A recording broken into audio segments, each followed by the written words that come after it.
একবার খলিফা ওমর রাদিয়াল্লাহু তাআলা আনহুকে জিজ্ঞাসা করা হলো যে আল্লাহর মাল থেকে আপনি কতটুকু গ্রহণ করা নিজের পক্ষে বৈধ মনে করেন।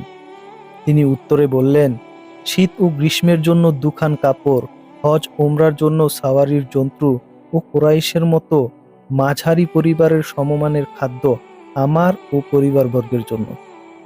এরপরে আমি সাধারণ মুসলিমের মতোই একজন মুসলিম, তারা যা পাবে আমিও তাই পাব। সাধারণত এরকমই তার জীবন ছিল।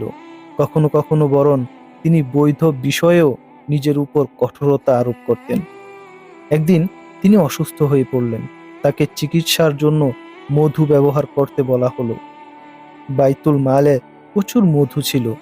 তিনি মিনবরে আরোহণ করে মুসলমানদের বললেন, তোমরা অনুমতি দিলে মধু ব্যবহার করতে পারি, তা না হলে এটা আমার জন্য হারাম। তৎক্ষণাৎ উপস্থিত সবাই অনুমতি দিয়ে দিল।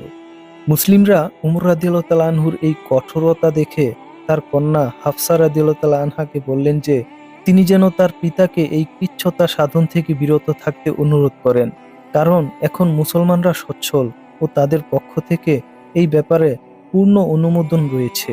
হাফসা রাদিয়াল্লাহু তাআলা আনহা যখন পিতাকে এই কথা বললেন, তখন তিনি জবাব দিলেন, হাফসা, তুমি তোমার জাতির পক্ষপাতিত্ব করছো আর নিজের পিতার সঙ্গে অহিতাকাঙ্ক্ষী আচরণ করছো। আমার পরিবারের লোকদের আমার জানে ও মালে অধিকার রয়েছে, কিন্তু আমার ধর্ম ও আমানতদারিতে কোনো অধিকার নেই। উমর রাদিয়াল্লাহু তাআলা আনহু এর সময়ে একবার দুর্ভিক্ষ দেখা দেয়। তখন তিনি শপথ করেন যে যতদিন স্বাভাবিক অবস্থায় ফিরে না আসবে ততদিন তিনি ঘি ও মাংস স্পর্শ করবেন না। তিনি এই প্রতীক্ষা অক্ষরে অক্ষরে পালন করেন।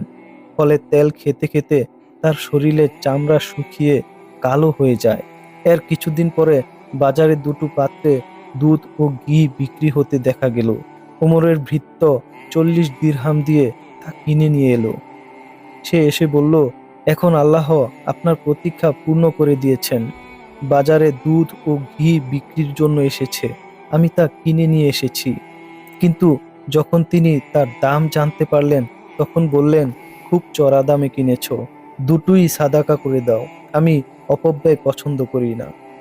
কিছুক্ষণ পর তিনি মাথা নিচু করে চিন্তা করলেন, তারপর বললেন, জনগণের যে দুরবস্থা হয় তা যদি আমারও না হয়, তাহলে তাদের সমস্যার গুরুত্ব আমি বুঝবো কি দিয়ে? সুবহানাল্লাহ। এরপর তিনি এক ব্যক্তির সাথে একটি ঘোড়ার দাম দস্তর করেন। তারপর পরীক্ষা করার জন্য সেটিতে সওয়ার করে দৌড়াদৌড়ি করেন। হঠাৎ ঘোড়াটি আছাড় খেয়ে পড়ে যায় এবং আহত হয়।